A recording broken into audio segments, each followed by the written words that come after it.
Kasih karunia dan damai yang daripada Allah Bapa dan dari anaknya Tuhan Yesus Kristus menyertai kamu sekalian. Amin. Horas salimanta, sangahon 5 menit manangi Tuhani, yang terambil dari Yesaya 9 ayat 5. Sebab seorang anak telah lahir untuk kita, seorang putera telah diberikan untuk kita. Lambang pemerintahan ada di atas bahunya, dan namanya disebutkan orang, Penasihat Ajaib, Allah yang perkasa, Bapa yang kekal, Raja damai. Yesus yang lahir dan diberikan untuk kita adalah bentuk kasih Allah yang luar biasa dalam kehidupan manusia. Mengapa lambang pemerintahan ada di atas bahunya? Bukan diletakkan di dada atau di leher atau di bagian tubuh lainnya. Diletakkan di bahu bahwa dia mau memikul beban kita. Yesus mau memikul beban yang seharusnya kita pikul, dan dia telah menyelesaikan semua beban itu dan kuk yang memberatkan itu di kayu salib. Ada 4 nama yang diberikan kepada Yesus, di mana Allah ingin menyatakan pada manusia betapa besar kuasa dan otoritas yang ada pada Tuhan Yesus. Dia akan menjadi penasihat ajaib yang tiada bandingnya. Dia yang melebihi segala kebijaksanaan dunia maupun manusia. Yesus sang penasihat ajaib yang akan menuntun kita dalam segala keadaan yang kita alami. Oleh karena itu, sangat penting bagi kita untuk mendekat dan senantiasa mendengarkan nasihatnya. Ketika Yesus lahir dalam hidup kita, maka dia akan menjadi penasihat kita dalam setiap langkah hidup kita. Ketika masalah dan pencobaan datang menerpa kehidupan kita, baik dalam pekerjaan, keluarga, ekonomi, dan lain sebagainya, Tuhan akan hadir bagi kita. Dia akan mencurahkan hikmat-Nya bagi kita, sehingga kita sanggup mencari jalan keluar atas setiap masalah dan problema yang kita hadapi.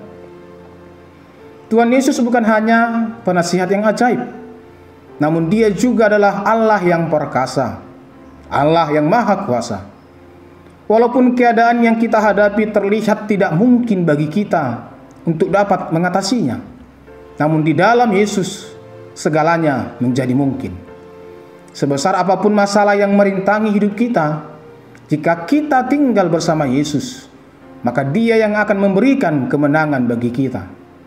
Tuhan yang kita sembah adalah Tuhan yang perkasa.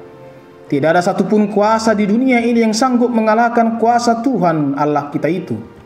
Bersama Yesus, kita sanggup melakukan perkara-perkara besar.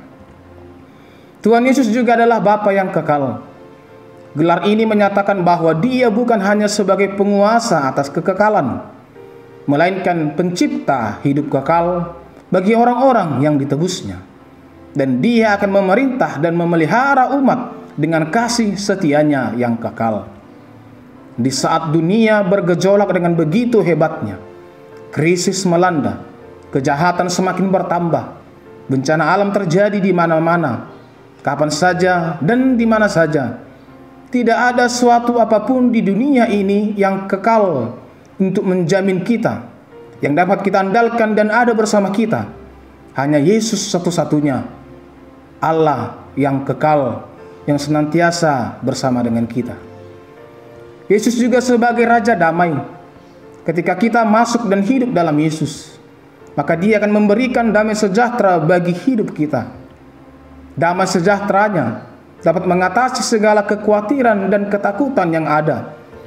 Damai sejahteranya akan memampukan kita mengatasi segala perkara. Jangan biarkan dunia dan segala kekhawatirannya menguasai dan menghilangkan damai di dalam hidup kita. Selamat menyambut Yesus yang adalah penasihat ajaib, Allah yang perkasa, Bapa yang kekal, Raja damai di dalam hidup kita setiap saat, setiap waktu, setiap hari, dan di mana saja kita berada dalam perjalanan hidup kita. Amin. Kita berdoa.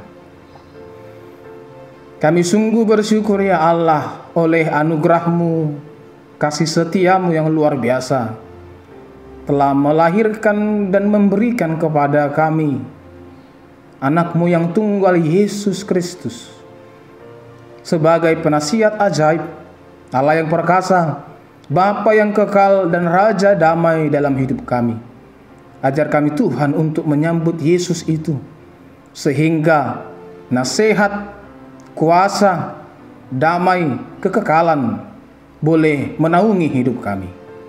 Anugerah Tuhan kita Yesus Kristus, kasih setia Allah Bapa, dan persekutuan Roh Kudus menyertai kamu sekalian. Amin.